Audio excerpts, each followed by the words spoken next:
Hi, I'm Sandra. Growing up in a family where the scales always seemed tipped was never easy. My brother David was the golden child, the one who could do no wrong in our parents' eyes. Then there was me, always in the background, the afterthought. I met Liam 2 years ago at a friend's art exhibit. He was different, kind, attentive, and incredibly supportive. We connected instantly, bonding over our love for indie films and old books. When he proposed last spring under the blooming cherry blossoms at our favorite park, I said yes without a second thought. We were thrilled, dreaming of a small but beautiful wedding. I even had a wedding fund my parents had promised me, just like they had given David 3 times over. But everything started to fall apart one Sunday afternoon during a family dinner. David announced his 3rd engagement, and the room filled with congratulations and toasts while I sat there, a fake smile plastered on my face.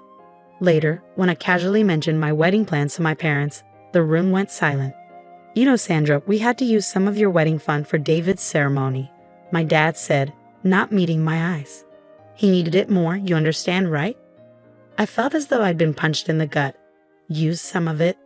What does that mean?" I managed to ask. My mom's voice was unusually sharp as she added, "Well, it's all gone. We thought you'd take longer to find someone, given your history. David needed it."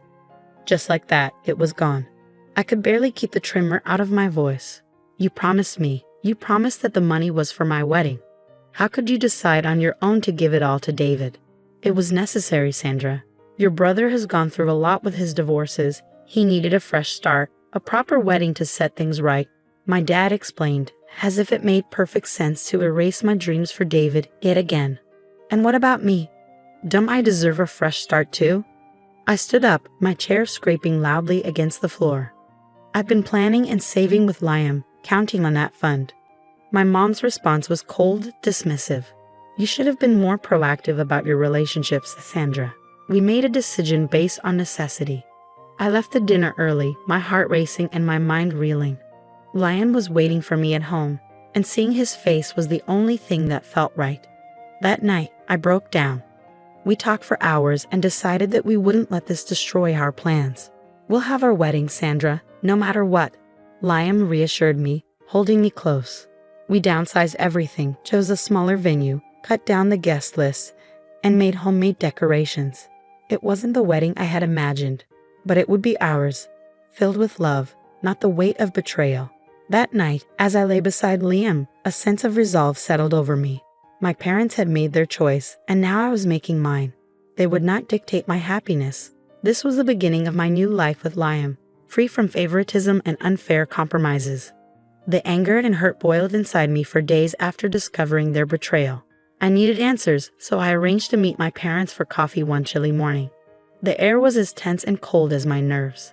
As soon as we sat down, I couldn't hold back. "Why did you do it? Why did you give David my wedding fund without even discussing it with me?" My dad sighed, rubbing his forehead.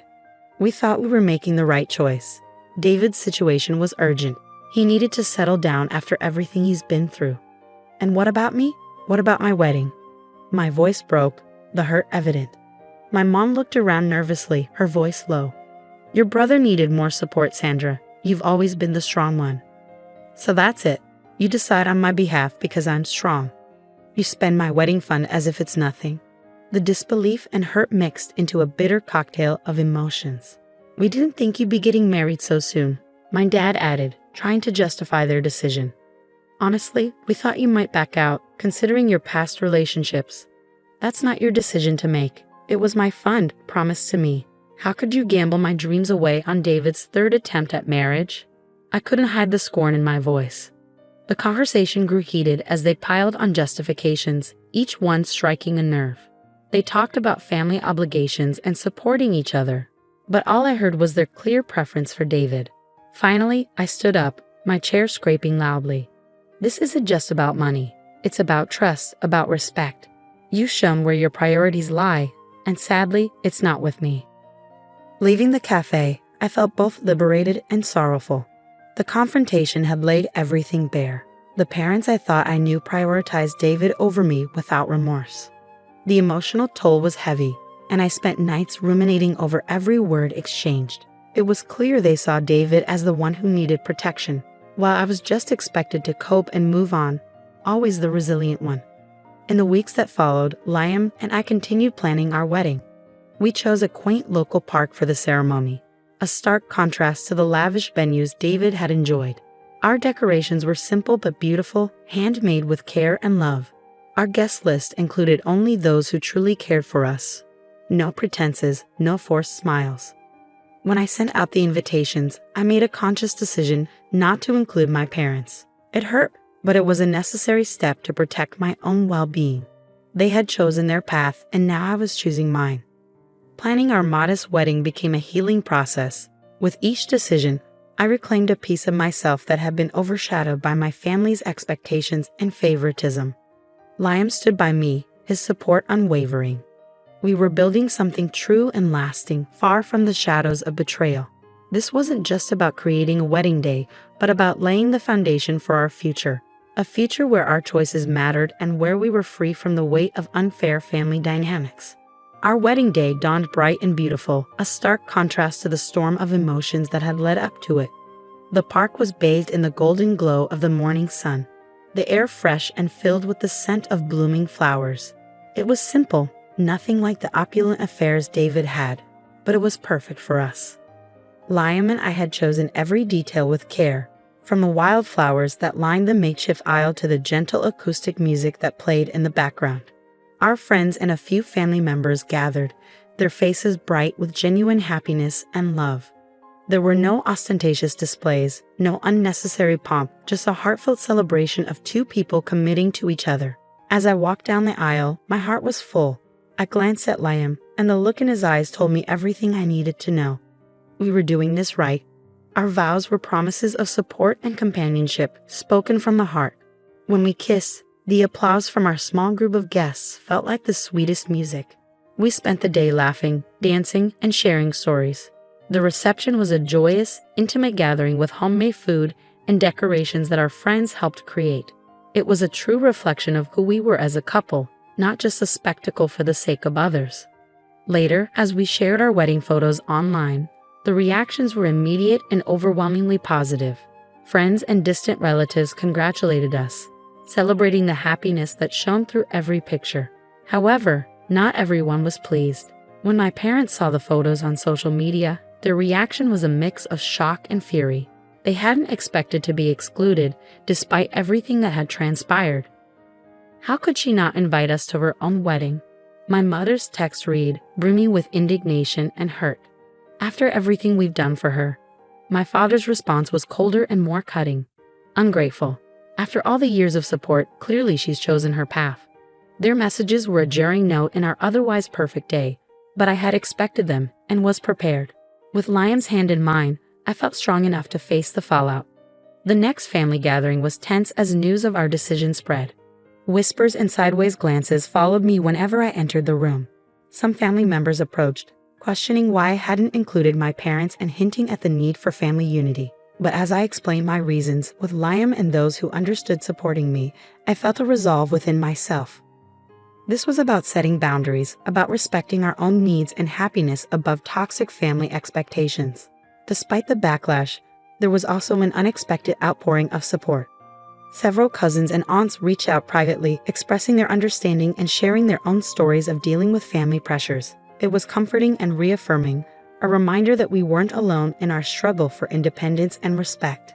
As the days turned into weeks, the initial shock from my parents faded into a strained silence.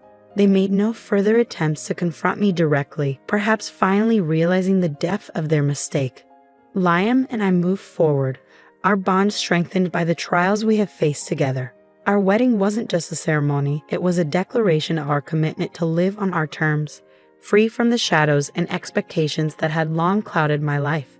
It was our first step into a future where our choices and our love were the only things that truly mattered.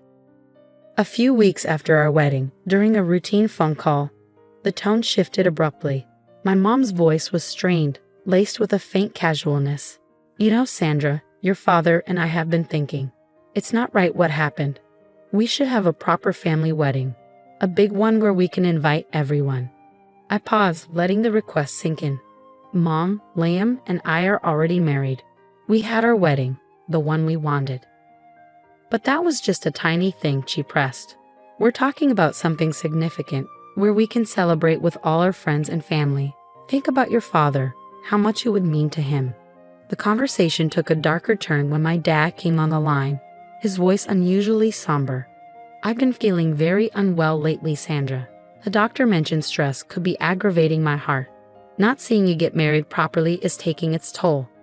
The guilt trip was palpable, making my heart race with a mix of anger and sadness.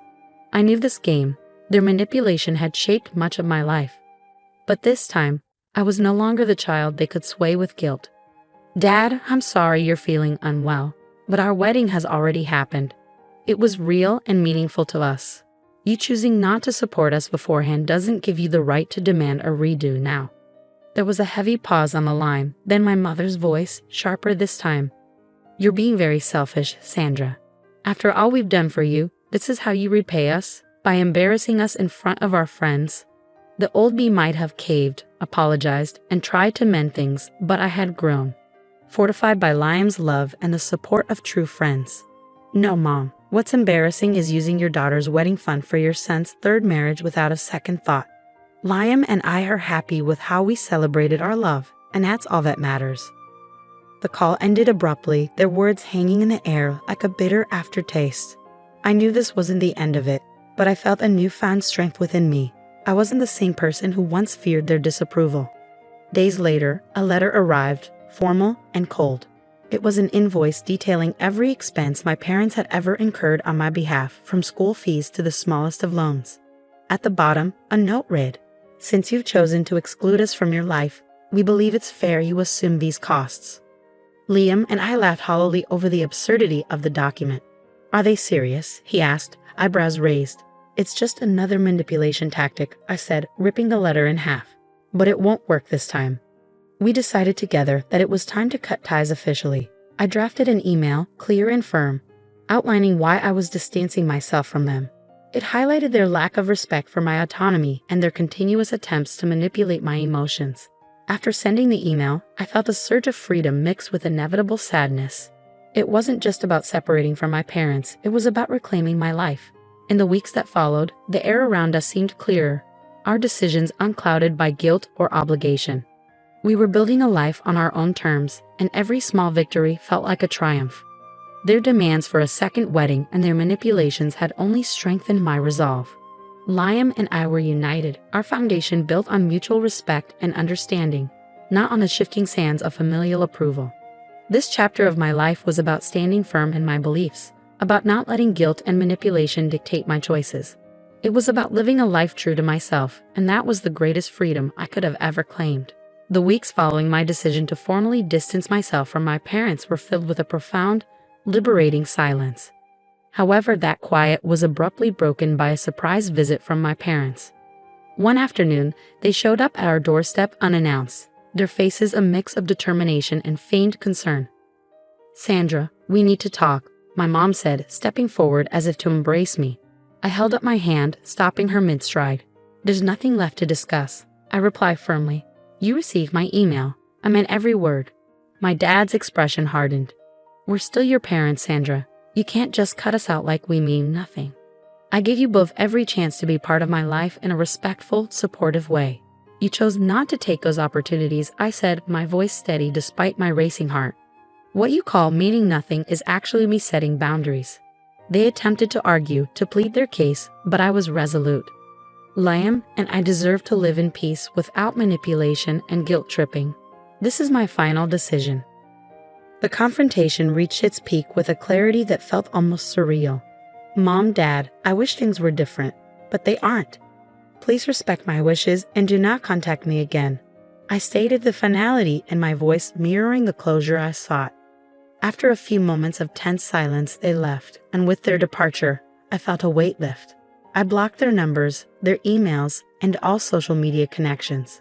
It was a drastic step, but a necessary one that marked the beginning of a truly independent life. In the months that followed, Liam and I thrived. We decorated our small apartment, celebrated each other's successes, and supported one another through challenges. Life without the constant stress of familial expectations was lighter, more joyful. We often spent evenings talking about our dreams and the future we were building together. Each conversation, each plan we made, was a stitch in the new fabric of our life, one untainted by the shadows of the past. One evening, as we sat watching the sunset from our balcony, Liam took my hand. "Do you ever regret it, cutting ties?" he asked gently. I squeezed his hand, my heart full of peace. "No, because it led us here, to this moment, to a life where we are respected and loved for who we are, not for what we can give." Reflecting on everything, I realized the importance of choosing one's own path. It wasn't just about escaping toxicity. It was about honoring oneself, about living a life filled with genuine love and respect. I learned that sometimes the hardest decisions are the most necessary, and that true happiness often requires us to stand firm against the very forces that claim to love us the most. Liam and I planned trips, explored new hobbies, and built a community of friends who shared our values. We were no longer defined by my familial past, but by the choices we made each day.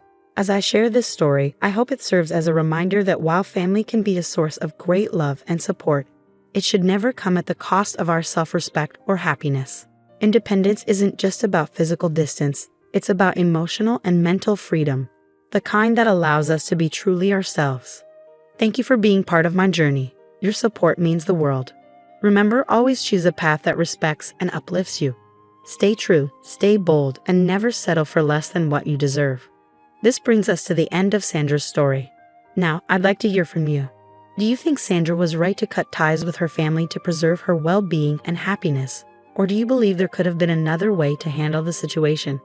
This is a tough decision, and often there's no clear right or wrong answer.